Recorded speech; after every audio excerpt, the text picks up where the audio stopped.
ఉప పాండవులంతా చనిపోయారని పాండవులకు తెలిసింది కదా! మరి ఆ తర్వాత ఏం జరిగింది?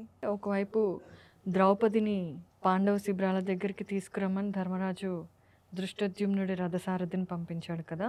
అతడితో పాటు నకులుడు కూడా వెళ్ళాడనమాట. ద్రౌపదికి ఏదో ఒక తోడు ఉండాలి కదా అని నకులుడు కూడా వెళ్ళాడు. పాండవ శిబిరాలకి పాండవులు, శ్రీకృష్ణుడు, సాత్యకి చాలా త్వరగా వచ్చారు. వచ్చి చూస్తే ధర్మరాజు అక్కడ చూస్తున్నాడు. అర్జునుడు, సహదేవుడు, భీముడు అక్కడ చూస్తే ఉప పాండవుల శరీరాలు, శిఖండి, దృష్టద్యుమ్నుడి శరీరాలు, ఇంకా మిగిలిన ఎంతోమంది వేల శరీరాలు అలా కుప్పలు తెప్పలుగా పడి ఉన్నాయన్నమాట. శిఖండినైతే సగానికి చీల్చేస్తాడు అశ్వత్థామ. అలా 2 భాగాలుగా పడిపోయి ఉంటుంది. అదంతా చూసి కుప్పగూలిపోతాడు ధర్మరాజు.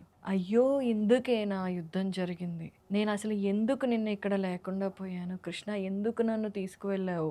చాలా బాధపడుతూ ఉంటాడు. భీముడికి ఫస్ట్ బాధతో కూడిన కోపం, ఎంత దారుణం జరిగింది. అది యాక్చువల్గా యుద్ధం అయిపోయింది. పైగా రాత్రిపూట అందరూ పడుకున్నారు. ఏవైతే టర్మ్స్ అండ్ కండిషన్స్ ఉంటాయో వాటన్నిటినీ అతిక్రమించి మోసంగా ఈ ఘోరాన్ని చేశారు అశ్వత్థామ, కృతవర్మ, కృపాచార్యుడు.